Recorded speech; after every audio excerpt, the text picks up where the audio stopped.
You are now listening to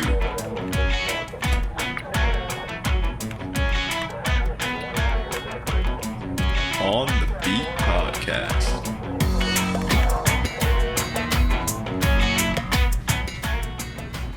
And welcome to the On the Beat Podcast with Lou Maroto and myself, John Riddle. Welcome, where we talk everything police, combatives, self-protection, personal protection, and anything else you can think of. This is very exciting because this is our first episode. It is. It's the first episode, so we're kind of sitting here juggling a little bit, which is cool. Some technical difficulties along the way, but I think we sort them out, and we are excited. We're looking forward to providing knowledge, experience on different topics to people who may want to be doing something that you've done and things that I'm doing. Absolutely. And, I think this first episode, is going to be just getting to know us and where we come from and what our background is. And then the next episode is going to be cutting your teeth for these younger guys and gals that are out there that want to be police officers. And we can walk them through the goods of how to do that and how to do it properly. And it's a lot of information, a lot of good information that we'll bring you on the second episode. Absolutely. But let's tell everybody who we are. We're both. You're a trainer. I'm a trainer. Both in law enforcement, right? Yep. Fortunately for me, Very fortunate. I'm retired a few years now, so have a little bit more freedom to do what I want to do. But I did, first off, my name is John Riddle, and I did 28 years with a agency in South Florida. And during that time, when I first started, it was in the 80s, probably the mid 80s, 85, 86 is when I when I got on with the agency. And it was a very busy time for policemen back then, but a lot of experience, a lot of things, learning the ropes as you're going. And through the years, I worked just about every division except canine. Yeah, I remember you talking about that. Yeah, and then, but my favorite time was the 16 years with the SWAT team. Some of the time on the sniper team, and most of the time on the entry team. And that was a lot of fun. I really enjoyed that. And we'll talk more about that as we go. But as we went down the line, I was also in the training division, teaching defensive tactics, not only at the agency but also at the police academy. Sat on the board up in Tallahassee for a couple of years to sit in with other subject matter experts, and we sat and we revamped the state of Florida's defensive tactics program. And we started off with some 80 people, subject matter experts, whittled it down to about 10, and got the job done. It was very exciting.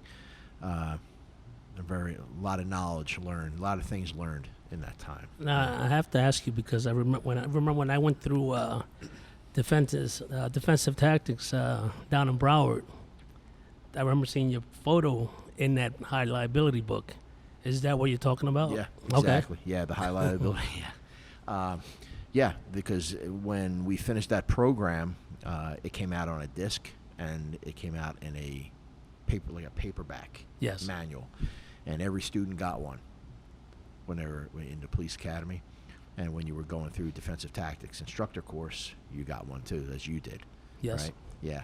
Yeah. They had my mug in there, doing some groundwork, right? And then standing up in there with Joe Hess and a lot of other famous people. You had some good opportunities to work with some well-known trainers. Oh yeah, and I'm very lucky. Very blessed to, in the combatives world, in the self-defense world, to have trained with a lot of people,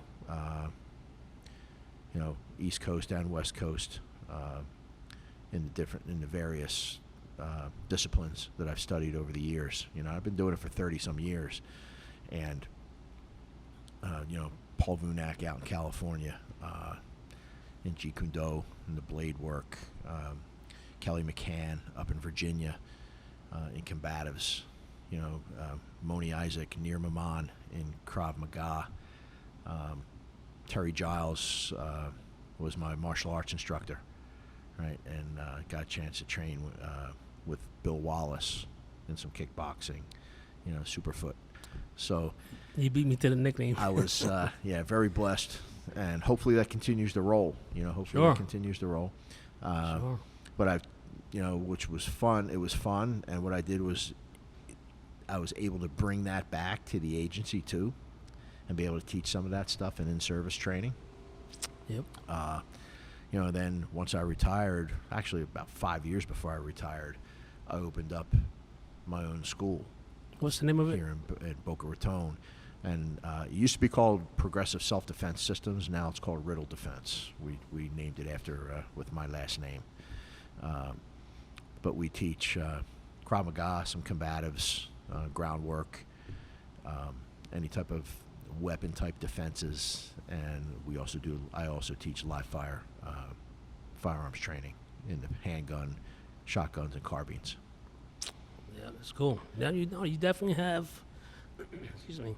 You definitely have a phenomenal resume, to say the least. You've gotten a chance to study under or with some well-known instructors in that craft.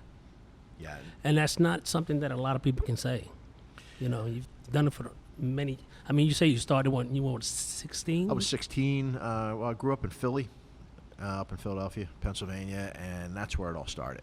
I started up there in Taekwondo. And I think every martial artist probably starts in Taekwondo. But yeah, I started there, and then when I moved down here to Florida, this was an area in which there was some famous people, some very skilled people that I picked up on, and I would seek them out, for my training. So I always try to seek out the best in whatever I want to learn. Even my firearms training, in law enforcement, my firearms training was, the agency, and going off to different schools, right? Clint Smith, Thunder Ranch. Yeah. Okay, love that guy, and he's taught me a lot. Taught me a lot in the urban rifle and handguns, in and around the car.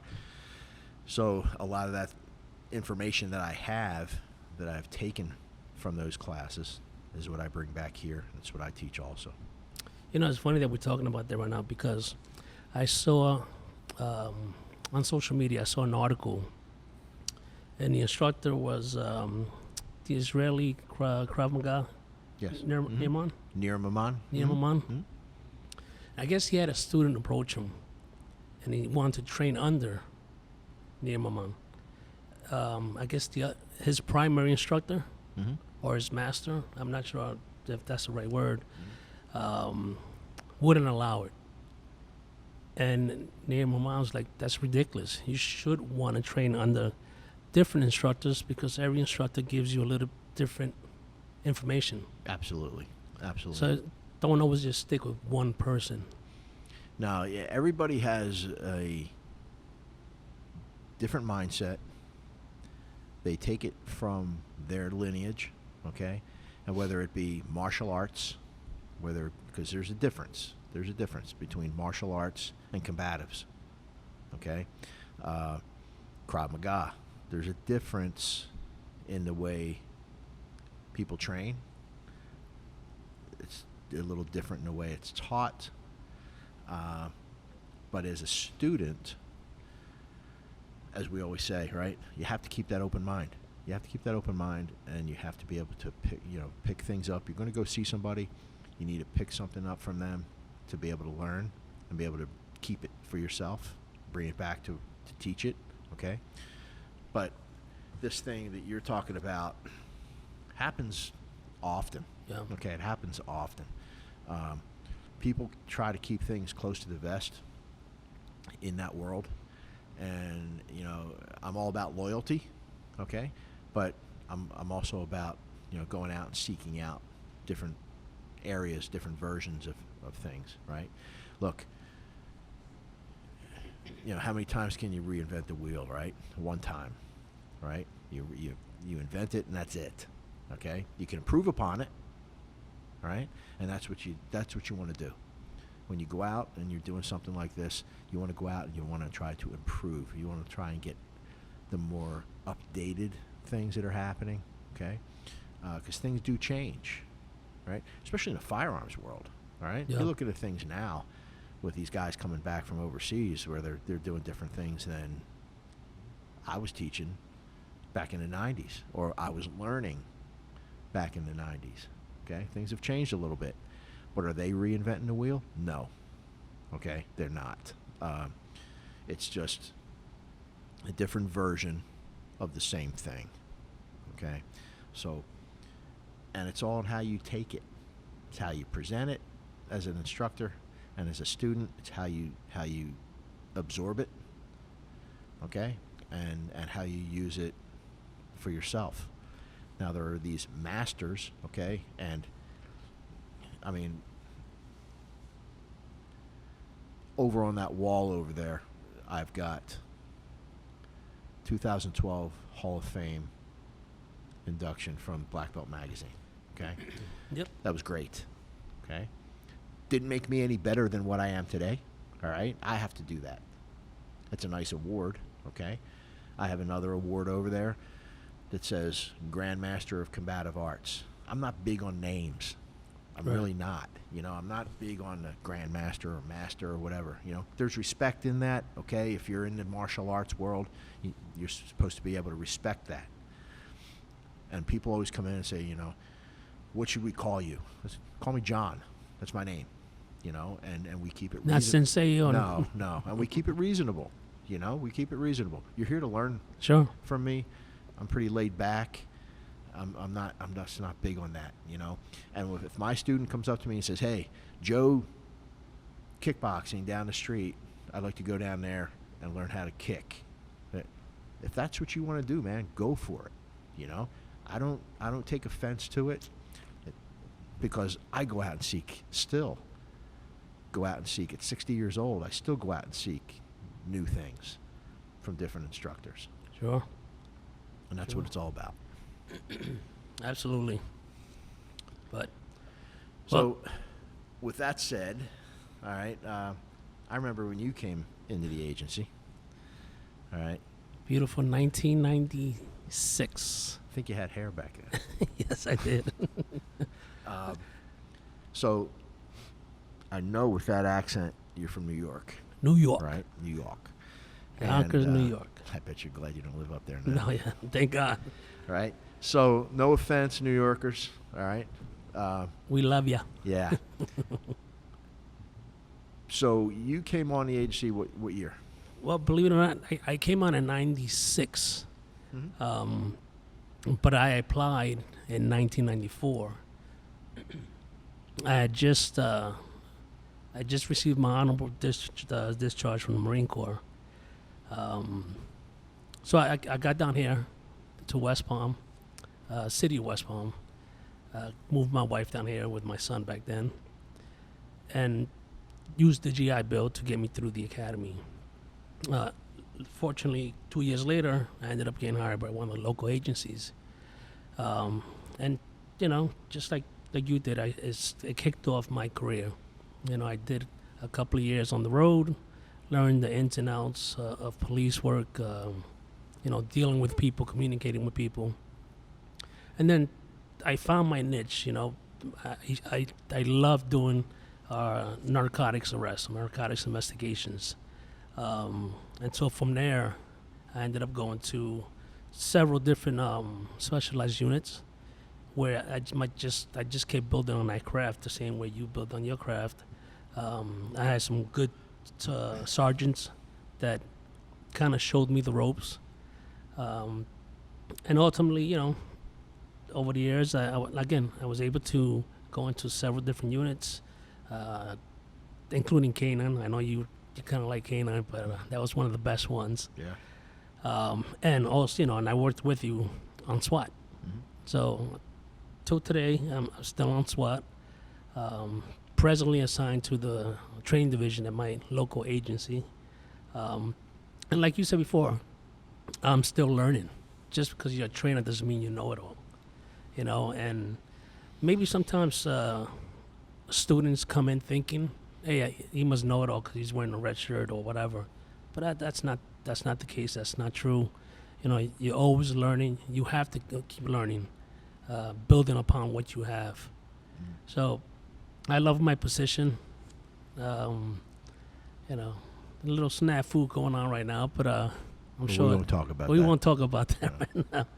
I'm sure that the storm will pass and I'll get to go back to where I'm at. Assigned in to the police department? Are you kidding me? Really? That shit happens? Yeah, I guess so. It happens. But yeah, I've had some great mentors. A lot of good people took me under their wings, and kind of showed me to the promised land. For lack of a better word, just showed me how to do things correctly. I was never the one to really be in trouble. I might have had a couple of, stand on the red carpet and see the man for a little bit, but never had to really go into that foam room, and be interviewed or reference something. So I'm going on 25 years. I got 4 left, God willing. That seemed like an eternity, right? The wheel is moving very slow. Believe me, brother, it's gonna fly by. It's gonna fly by for you. So, but yeah, it's been a heck of a run. I can't say anything bad about the positions that I've been in, the department that I've worked for. There's been a couple of not so friendly people that I've met, but hey, it's like the military. Yeah. Anywhere you go, you're Anywhere, gonna see it. right? You're dealing with different personalities. Type A personalities to say. You're dealing with people with different egos. But hey, you just learn to brush it off. It goes in one ear, out the other. That's it. But like my job right now is to try to make officers better for where they're going, which is Good the for you. street. Yeah. That's my job. And it's important. You were saying you had good mentors in that job, just like the military, right? You got to have a mentor, somebody that's gonna have your back, point you in the right direction, not necessarily do things for you, okay? Sure. But point you in the right direction and just give you enough rope, right, to let you go out and feel around on your own so you can learn, right? And in law enforcement, out on the street, you've got to learn, and you got to learn quickly, the right way and the not so right way to do things, right? But if you screw up, things can happen. People can get hurt. People can get hurt, and if it's lower level than that, then like you said, you're up on that red carpet in the office and you're getting your butt chewed out for something, okay? And believe me, I've been there several times. My first week that I was on the police department. and you learn that way. You can't take it personal. Absolutely. You just got to, you learn, you do it, fix it, don't do it again. And you press on, and you move on. But having that, like you said, having that mentor, having some type of mentorship is going to help you along the way, right? Excuse me. That is definitely the biggest thing, is having somebody that takes a liking to you and says, okay, this guy is 100% into this job. He's not here just for a pension, a paycheck, or whatever. He wants to make a career out of this. So let me show him what others have taught me. So maybe in 4 years when I say a little retirement speech, I'm gonna make sure I let those people know Thank you, Yeah, because absolutely. I wouldn't be here if it wasn't for your guidance. Absolutely. You know, And you have to be appreciated for that. Hmm. You know, and sometimes I think people are not. You know, you might take the information and run with it like you had it all the time yourself, and you know, you see it throughout the PD sometimes, where people will come in and seem like they know all this stuff already, all this vast knowledge of policing, defense and tactics, and shooting, firearms, whatever. New guys?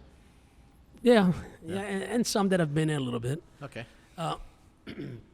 but they forget that, hey, I know how long you've been here. I've been here a little bit longer than you. I know what you've done. You may not know what I've done because you haven't been here that long. But when you start to portray yourself as being somebody who you're not, you know, you'll get called out on that. And it'll catch up to you. It will. It You always get called does. out. You know. You know, and to me personally, I hate that. I hate when people do that. When they come in and they think, you know, oh, I did this, I did that. No, you didn't. Yeah. You know, I've been here a little longer, and I've seen what you've done. Yeah, and the thing is, like, when you step in the door, and I look at this personally. Personally, I look at it this way. Any door I step through, I want to come in and learn something, learn as much as I can, and before I leave and go through that exit, I want to leave something for the next guy coming up behind me. Yep. So he has something to feed off of, and then he can start to make his way, right? I do that. I've done that in the police department. I've done that in what I'm doing now in teaching. You know, I always want to give something back to the person who's going to be coming in behind me. Sure. So they're not out there in the wind. You know, they're not out there by themselves trying to figure shit out, you know? No, I totally agree with you. I think one of the biggest things that I tell even young officers that already been through our training program, that are now in FTO, for maybe a first, second year, but I usually like to say right when they come through us is stay humble. It's a big word. Stay humble. You know, don't think that because you just made FTO now you know everything, because as we both know, a couple of seconds on the street, people will humble you down real quick. Oh, yeah. Yeah. It's happened to me, you know, where, you know, It's happened to we all of us, feel man. good, you know, where Yeah. we think we're invincible, and this guy that just got out of prison or whatever, you know, who doesn't care to go back, will humble you down in a minute. Sure. And when you get back in that patrol car, you know, you sit there and you think, you could like, man, that guy just chewed my ass out. Yeah. You know, Luckily, it's I'm an glad ass chewing. I'm glad I'm still breathing though. Yeah, yeah. Luckily, it's just an ass chewing. Yeah, and not- exactly. You didn't go physical with it, Um, right? but- But you know, it's. I lost my train of thought for a second, but I just leaving something behind. You know, ego. Yes. Okay, ego not only in our profession, anywhere. Ego is a killer. It will crush you faster than you can think. It's like a cancer. Yeah, you know, and I've seen, especially like in the combatives world or the martial art world, ego, and you can see it right away. And you know, I see that, you know, and it's a thing where, okay, I see this one, a lot of ego. It's going to back off of this a bit. Stay away from that, you know, and find a different path to go down around that ego, you know, and like you said, stay humble, you know. Sometimes I look at being humble. Sometimes I'm too humble, you know? And that in turn can hurt you also, right? So you got to have that medium ground on being humble and ego. But too much ego, the ego will choke you out. And think about it. You're trying to teach somebody who's got an ego, you know, size, you know, of the world, and you got to try to teach them something. So you know, I've heard other instructors say, hey, listen, no offense, check your ego at the door. Mm-hmm. If you want to learn, you paid for this amount or whatever, or we're going to be teaching this for the next hour. If you think you know more than I, just sit there and listen. Mm-hmm. Absorb whatever you can, and then you can pick up your ego when you leave. Right. You know, but coming with the ego stuff is communicating. You know, as an instructor, you have to be a good communicator, but not just an instructor. I say even an officer. You know, on the street. Yeah. You know, because you know that what policing was when you left and when I started. You can still kind of point your finger and say, "Get off the corner." I want to tell you one more time. That doesn't work anymore nowadays. No, but even without the physical part of it, of the gestures, right? You got to be able to communicate to people. You got to be able to tell them. You got to be able to tell them what you want them to do, and you have to be able to tell them in a way that they want to do it. Yes. Does that make sense? Yeah, absolutely. You know? Absolutely. So it's not that, I jump out of the car with the Superman badge on my chest. Right. And I say, because I'm a policeman, you have to do this. It's the approach. It's how you approach these people, and how when you do approach them and you are telling them what you want them to do, they want to do it. You got to make it that way, right? And that takes practice. It does. That takes practice, man. It does. And because when we do step out of that car, what's the first thing that comes out the door? When we open that car door, the first thing that comes out is ego. Yeah. Right? And like I said earlier, ego will choke you out.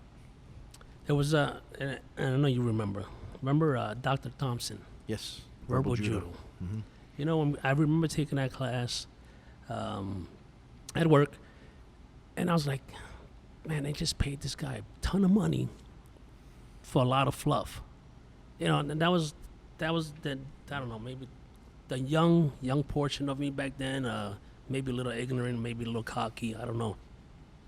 But years later, that really did work for me. That how can I get you to do this without having to use any of this? Right. Yeah. What can I remember, I think the motto was, what can I do for you? Exactly. What can I do for you Yeah. to make this happen? And that's where it comes into play with, you want to tell them what they have to do in a way that they want to do it. And that comes from him. And I the same way. I went through the main class at our agency, and then I went through the instructor level. Okay. And I was the same way. I was like, oh, why can't we just tell this guy, what we want him to do? And if he doesn't do it, we throw the cuffs on him, right? But I think as you mature, Big word, yep. as you mature and you look back at what you learned in that verbal judo class, you may not do it textbook. Sure. You may do it the way it comes out for you, but you're still within those guidelines. You understand? Yeah, absolutely. So, I think, and again, as we mature, we figure that out. Right? And these young guys coming in, and gals, right, coming in, they have to understand that. Yep. Because as soon as they start pounding their chest when they get out of the car, that ain't going to work. Might work for a little bit, depending on who you're talking to. But like you said, you're going to get that guy that's going to test you. Yep. They will test you. They will test you. And one of the other things I like to adding on that, and with the whole testing stuff, is how you look, how you present yourself. Just because you're not getting out of your car does not mean you're not being watched. Mm-hmm. So when you do step out of that car, if you look like a soup sandwich, you're gonna get treated as such. Sure. Absolutely. And you can tell the officers that have been in the military, they always look sharp. Yeah. And then sometimes you can tell some that maybe haven't been in the military and they're just they're there for a paycheck. They're not really looking at the big picture, the drop, 20, 30 years down the road. So I always tell them, listen, if you look good, you feel good. You know? So when you step out and you go talk to John Doe, you know, and you speak, you don't have to speak, you don't have to be a professor, you know, but if you're able to communicate your thoughts to he or she or whoever they are, get to know their name. I always tell people, get to know their names. Because once you know their name, they're going to respect you a little bit. Because he's saying, oh, that guy or that officer remembers my name. So now they may think twice about doing something to harm you in the future, because now they know. You made a personal connection. He with made the a name. personal, yes, absolutely. Yeah, absolutely. And backing up a little bit with, you know, you were talking about looking like the soup sandwich. Yeah. That guy or that gal, right? And the military guys were always pretty squared away, right? Boots are polished. If they're wearing leather, it's usually polished. The badge is polished, right? Their hair is cut properly. If they wear a beard in their agency, they keep it trimmed nice. There have been interviews of prisoners in state prisons who have killed police officers, and they're in there, they're waiting their time on death row, or they're doing time depending on where they are, right? They're doing their life. But when detectives go inside and they interview these guys and they say, you know, why did you kill this police officer? What happened? Tell me what happened. They've got nothing to lose. They're in already. Sure. Right? Sure. So they're very willing to open up.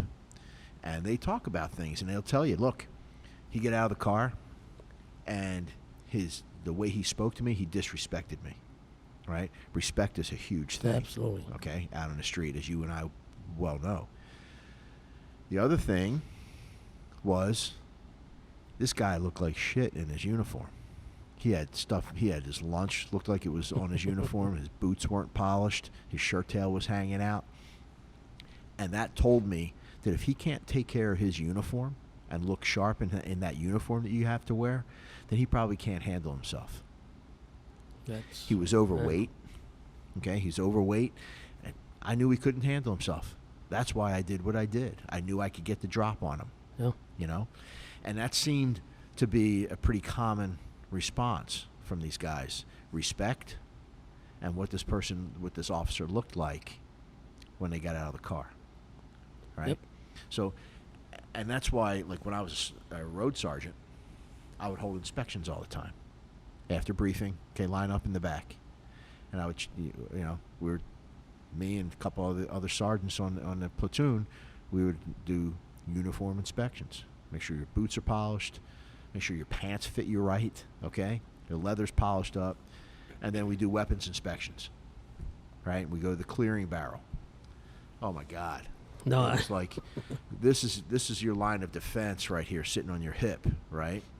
And I took a firearm from a guy who was having a hard time locking the slide back with the firearm in the clearing barrel. So I took the firearm from him, and I did the same thing. I took it from him. I had him clear out of my way, put it in the clearing barrel, tried locking the slide back. That slide was frozen. Frozen solid. I had to finish everybody else up, have him wait, and I had to take that firearm down to the range, put it in a vise, Jesus, and take a rubber mallet to the slide and break it loose. And the gun was filthy, and it was rusty.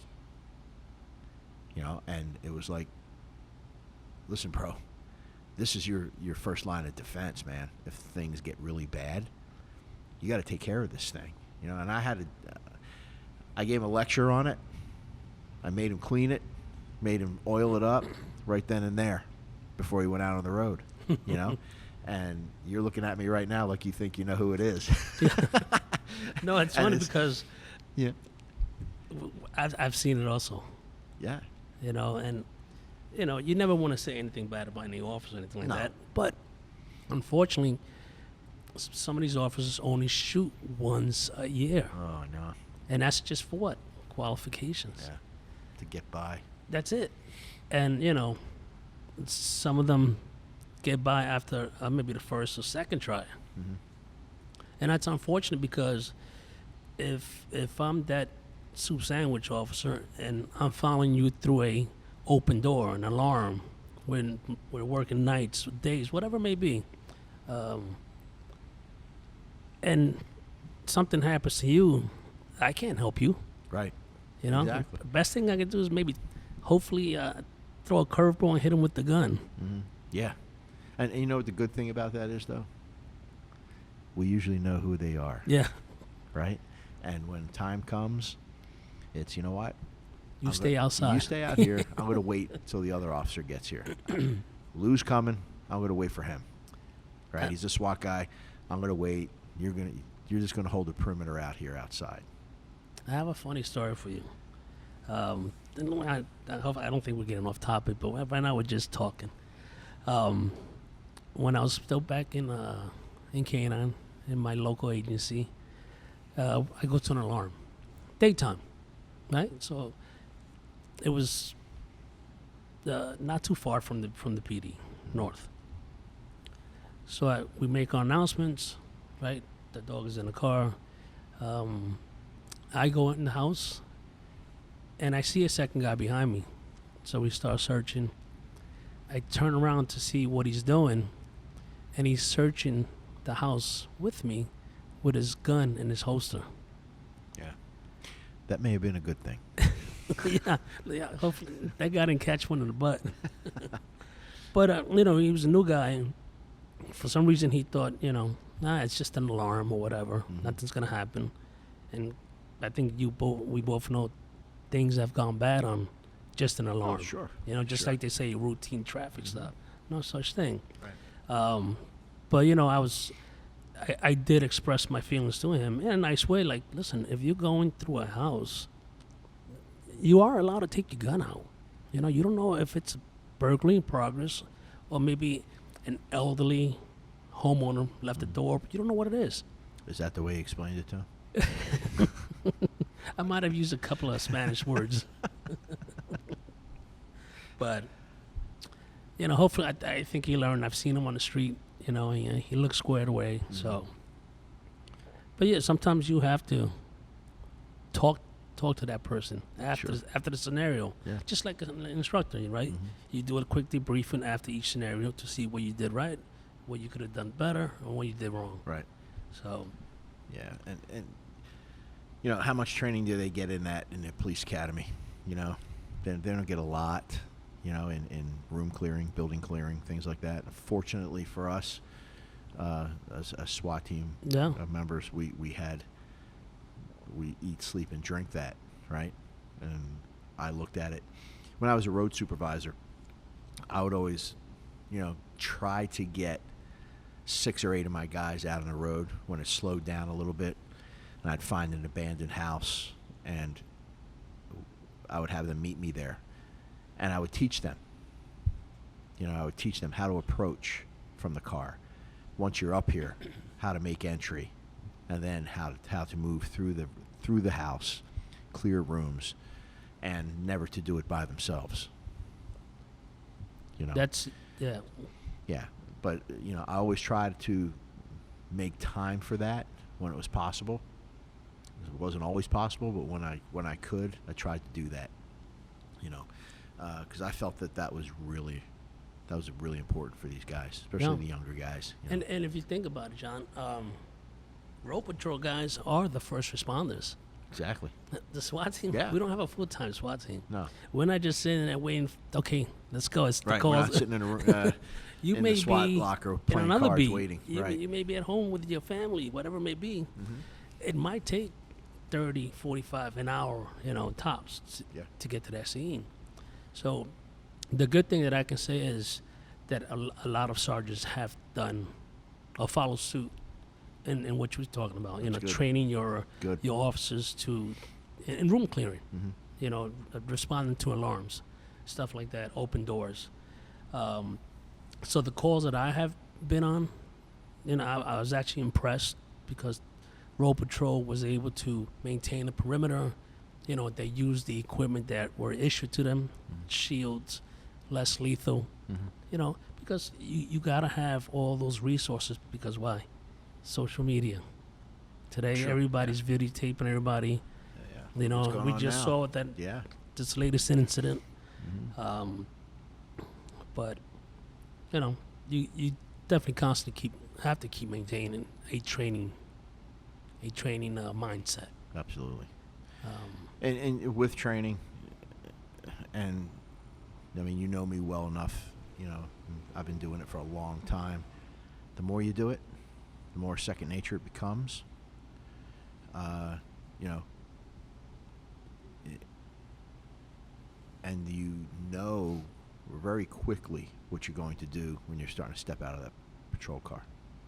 You know, and only through training are you going to get better and be able to handle yourself.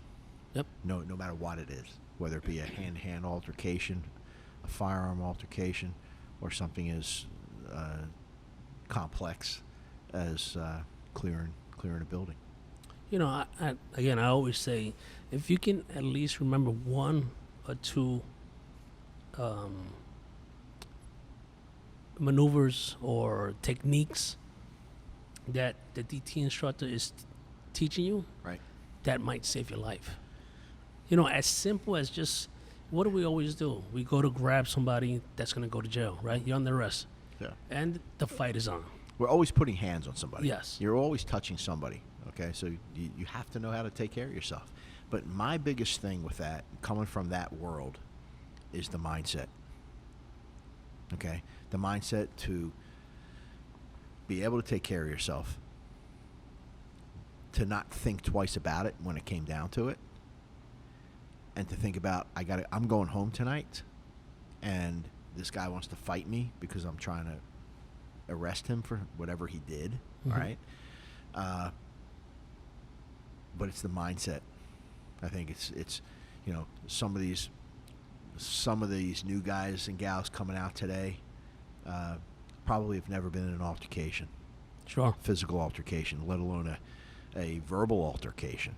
Okay, you know, you look at in the military, in boot camp, guys getting screamed at by the DI, and their eyes are like dinner plates, because most of them never had that happen to them before. And that's the indoctrination right there. Yes. Okay, now I'm getting this. I have to suck it up, right? And I have to learn from this. And now I press on, and I move on through life. Now I become a policeman, and I got some stranger in my face giving me shit, right? Calling me all kinds of names, spitting on me, trying to injure me, hurt me. I've got to do something about it. And it comes down to the mindset. Mindset is, with me, number one. Learning technique, learning concepts of how I'm going to handle this in the physical realm, to me, comes a very close second. Because I have to be able to think clearly and make clear, clean, precise decisions when I decide to do it, right? That's going to help me, and it's going to help this guy that I'm getting ready to dump, okay? And at the end of the day, I go home, not injured, and this guy goes to jail. Yep. You got to do it with a sense of urgency. Once you put your hands on somebody, there's going to be two reactions, right? They're going to fight or flight. Take flight. You know. And that's most of the time, right? Absolutely. It's not. I'm a firm believer. I don't think they really, unless they have of that mindset that they're going to hurt you. I think most of the time the altercations we get in, it's because they're trying to get away. Yes. Right? And we're trying to stop them from getting away. Right? So that's where the tug of war comes into play.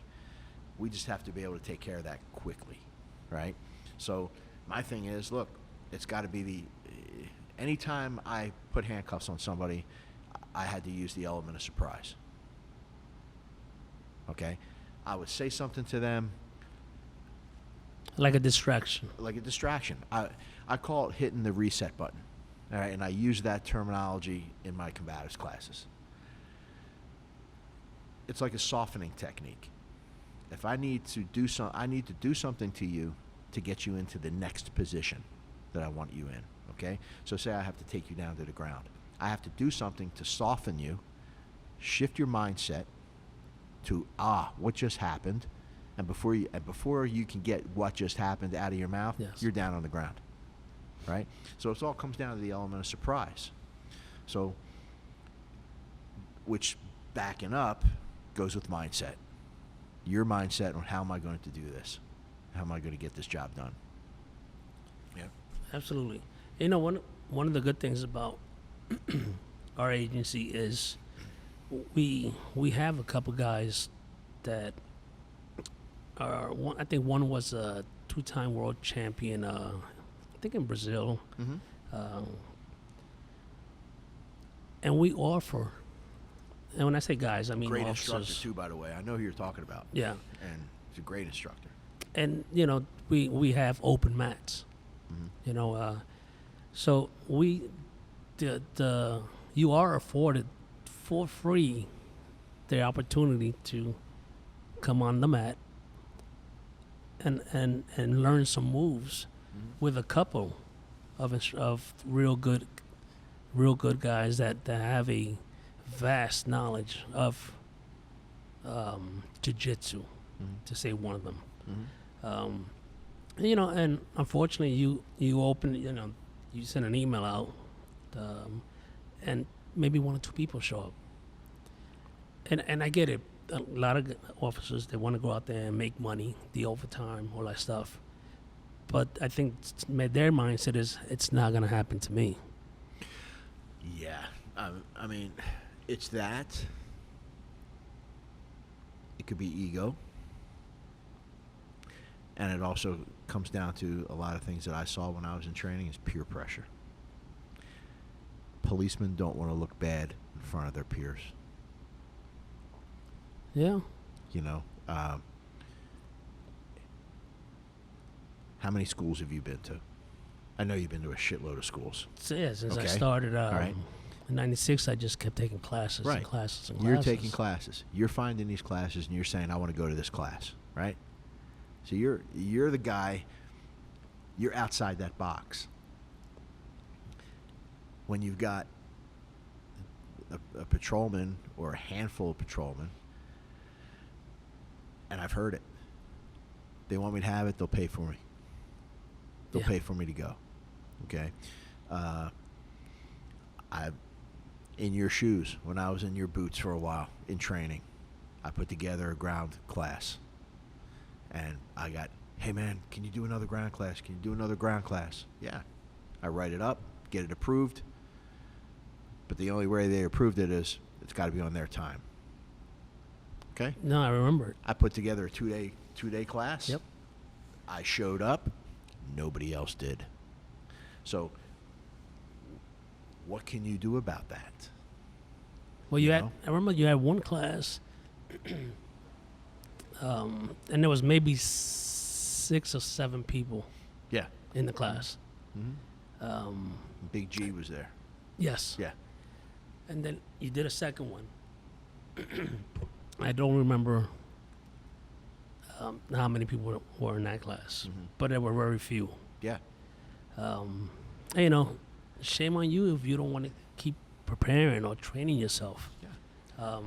But and you made us wear our equipment. I remember that. Yeah. Because Of course. I was huffing and puffing. You know, but it's a thing like I said, you know, I think sometimes it's ego and it's peer pressure that they don't want to, you know, God, I'm going to class with Lou, and if I get called out on the mat, man, I don't want to get embarrassed in front of him, you know. Yeah, and that's crazy. I think a lot of that happens, you know, but the way I look at it is like when I first started, I was embarrassed. I got called out on the mat. I got embarrassed, but you know what? I learned, and that's what these people have to understand, you know.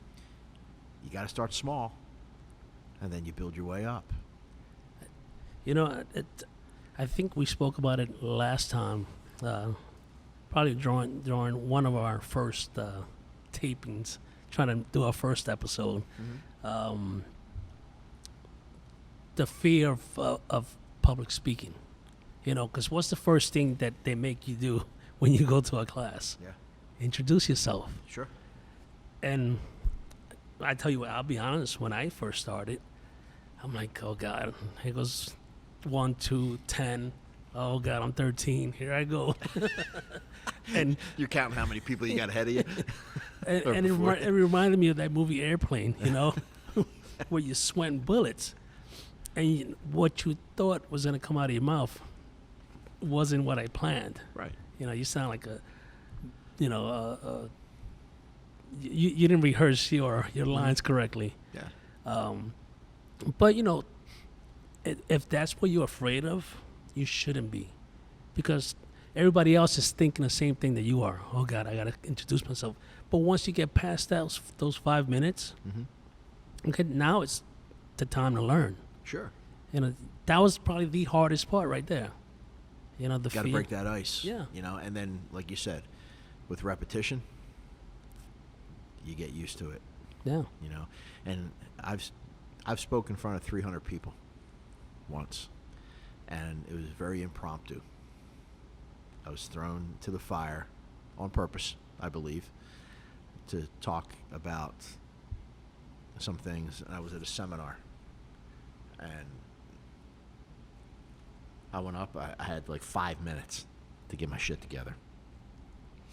So I looked at Lee. I said, "Hey, get me some index cards. I don't know how you're going to get them, but get me some index cards."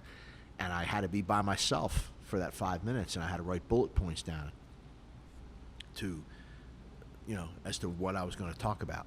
Because they didn't even tell me, "Hey, we want you to just talk about something about that." I was being tested. Okay. So I'm like writing like a madman on these index cards, and I went up, and I had a little microphone they attached to my shirt, and I started talking, right? And about 300 people standing there staring at you, And I reflected back to that story I told you the first day I walked into training, and I had to do a class at the PD, and I overheard a senior guy saying, "What's Riddle going to teach us?" Yeah. And I was like, ooh, yeah, what am I going to teach these guys? These are senior guys. They know everything. Everybody doesn't know everything. No, absolutely not. But the more you do it, the more at ease you become. And I'll tell you right now, I've done a lot. I've spoken a lot, okay? Every time I teach class, I'm up in front of people. I've done seminars. I was out in Vegas. I did a talk at the Wynn for a company, right, on leadership. I was nervous, man. I was on the airplane flying to Vegas. That's a natural feeling. Yeah, but it's like, the more, and believe me, I was practicing what I was going to talk about for like 3 weeks, but that's me. I like to go in prepared, but then when you get up there, ladies and gentlemen, the jury. You have that hopefully you don't have that freeze too bad. Yeah. But again, without, beating a dead horse, the more you do it, the easier it gets, and you're more relaxed. Absolutely. Gotta remember my first a couple of months in training. I was nervous. Yeah. Because I wasn't used to talking to type A personalities all the time. Mm-hmm. I teach the basic farm safety course, but to civilians. Mm-hmm. And there's more laughing in the room. It's a more relaxed environment. But now you have 15 sets of eyes, all type A personalities, mm-hmm. and you can feel them drilling through your body. Mm-hmm. And you have to know the material, of course, right? So you don't sound like uneducated person or whatever. But like you said, I did it a couple more times. It got easier. The material that I was being told to deliver was more enjoyable. So you have to love the material that you're going to be teaching, because if you're going to tell me, hey, I want you to talk to me about these punching bags, I can only say so many things about it. But when you give me a real nice topic that you can just dig in it for days. Now I became passionate about talking, and I always asked several guys, officers in the class. I would call them or text them, hey, how did I deliver the material? You know, I'm my own worst critique. So I would ask friends of mine, Yeah. hey, tell me what you thought, what you thought. Did it sound right? You know, how was my voice? How was this?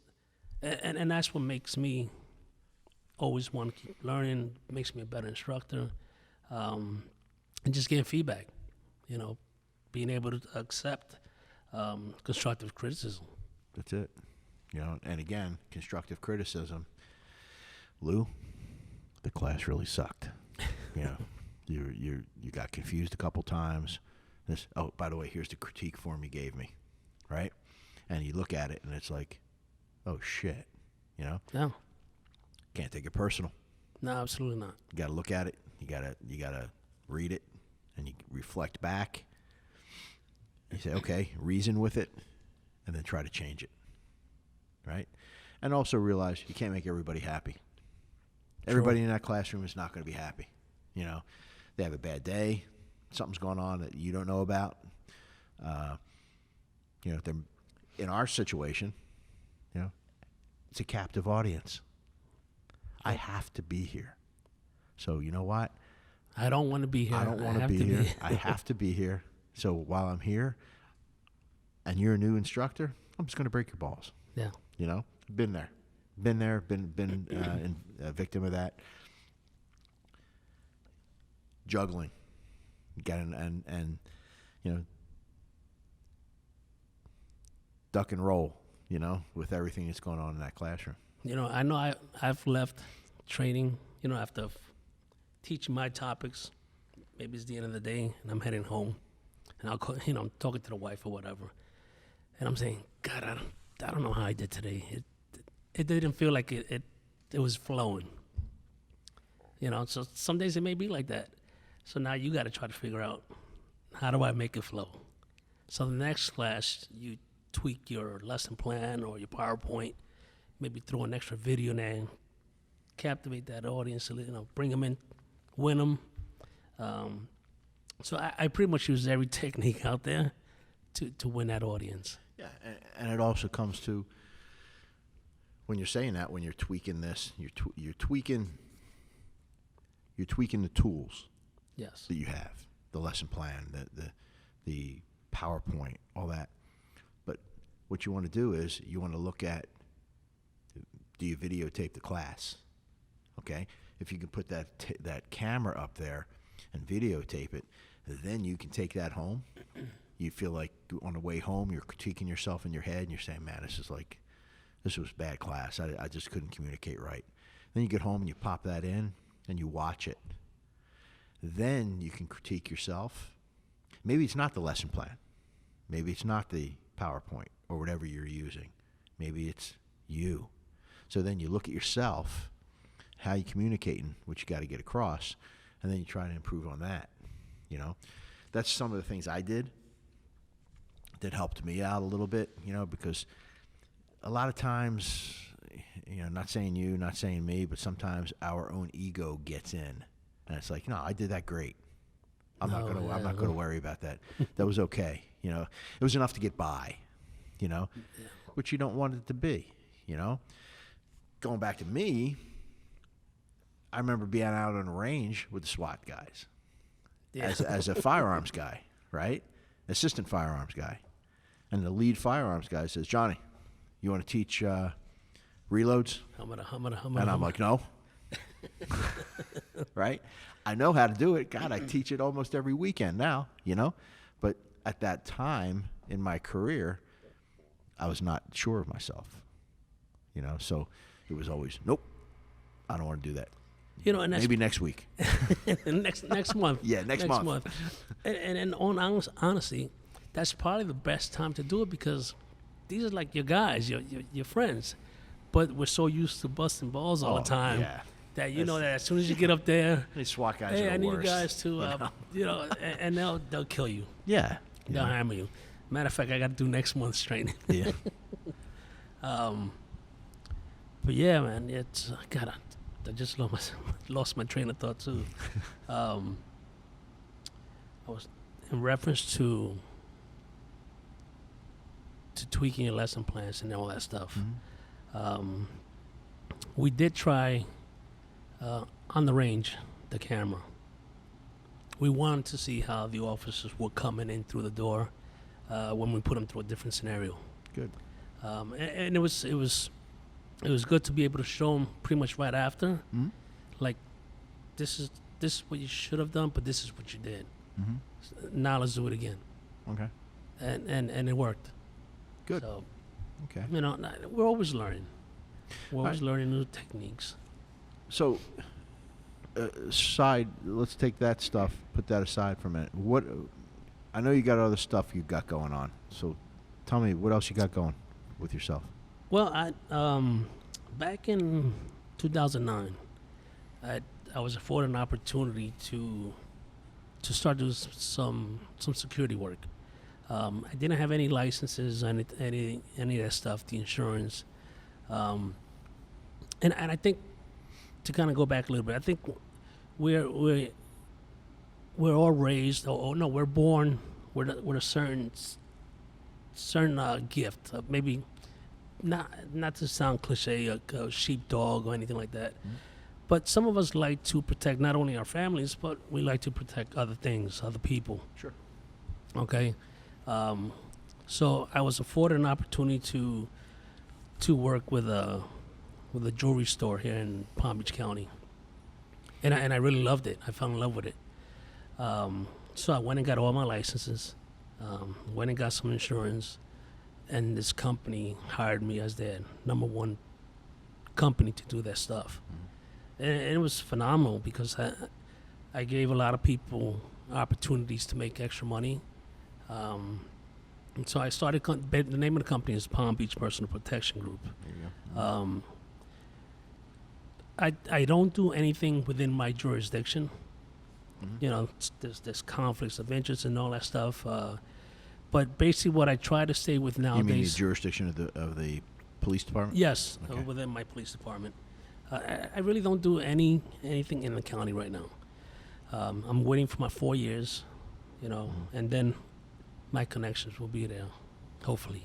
But what I really like to teach right now is the basic firearm safety course. Mm-hmm. I teach that as often as I can. I don't really advertise besides Facebook or Instagram, social media. Sure. Mm-hmm. Most of it is word of mouth. Mhm. People that have been to my class. My class is usually about 3.5 hours. So we have classroom portion, Mhm. and then I make them shoot about 25 rounds apiece, Okay. just to make sure they're comfortable with whatever the gun they brought, Mhm. or whatever gun they're using for me. Because I do let students use my personal guns, Okay. not my work gun. Just want to make that noted. So yeah, I enjoy that.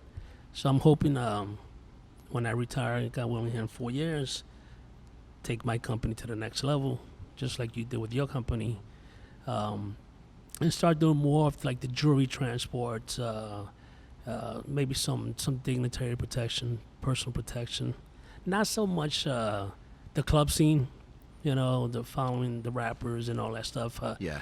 There's a lot of liability that comes with security, and Yeah. and I'm sure in your business also, because Absolutely. Yeah. if you do a maneuver to somebody's technique and you Mhm. break their arm, you can get sued. Sure. So liability is really a big word in pretty much any business. Mm-hmm. But I've seen the horror stories of guys that go into that particular section Right. of the security business, and it comes from nothing but headaches. Trying to collect money from these, supposed managers who are their best friends for life or whatever. So I like to stay away from that. Okay. So So what are you looking to do? just I want to concentrate on the jewelry transports, the personal protection, house assessments, house management. Okay. Most of the stuff here that we have on the island in Palm Beach. Okay. There's a lot of opportunities out there Mm-hmm. for me to do what I want to do. So that's going to be my immediate goal. The Nice. closer I get to retirement. Cool.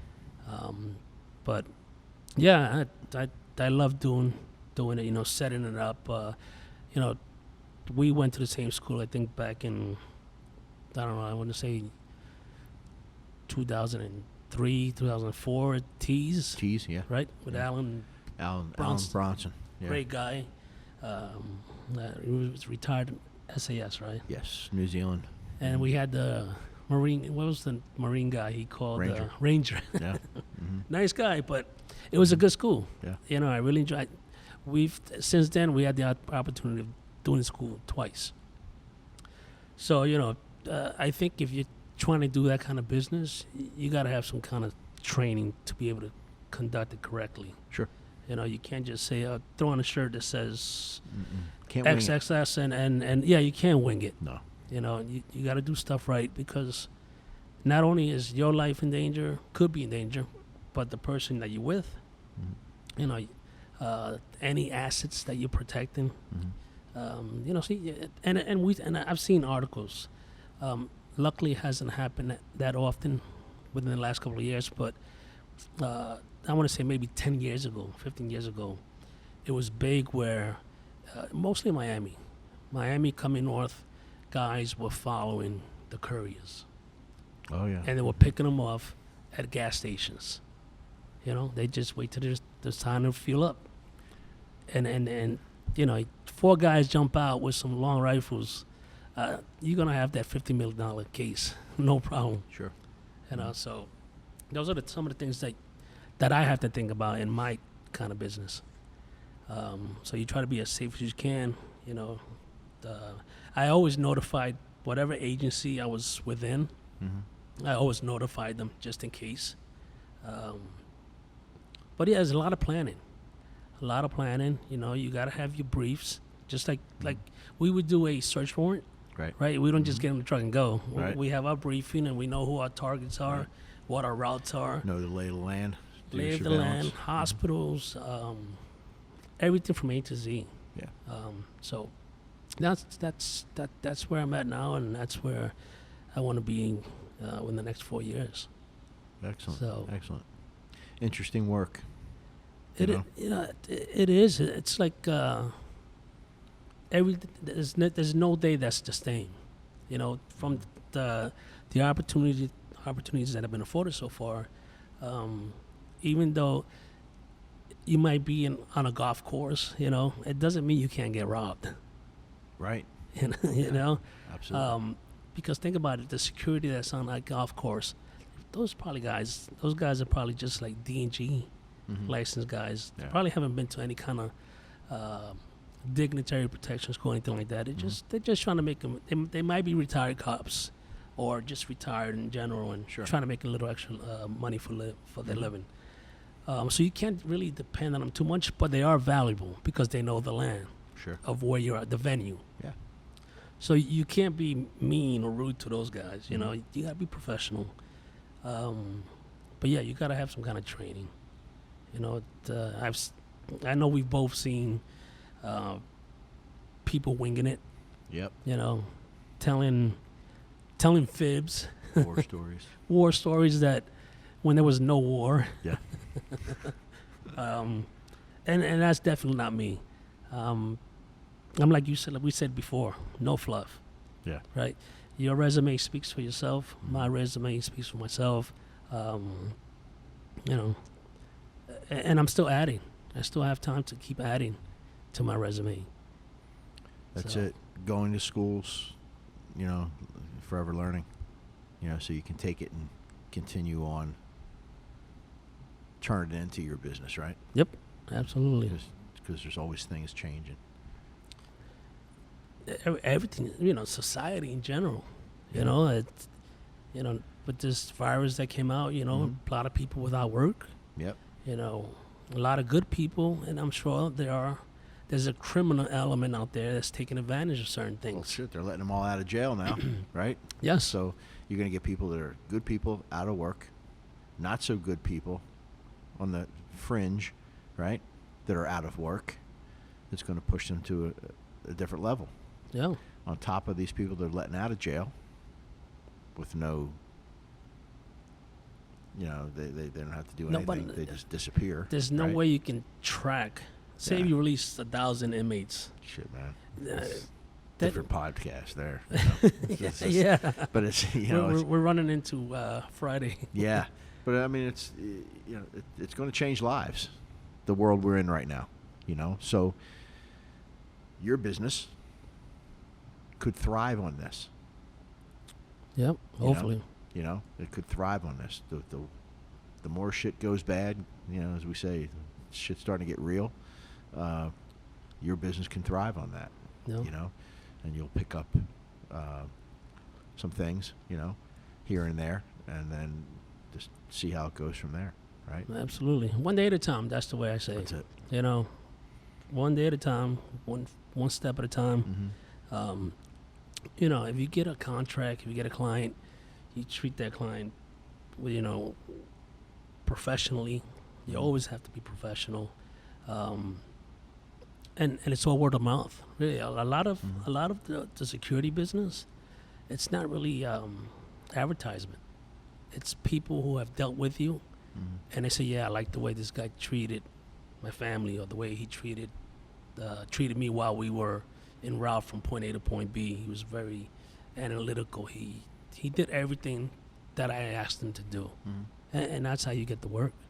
There you go. So, but we're going on. Do you get a lot of word of mouth work in that business? It's all been word of mouth. Yeah. Yep. Okay.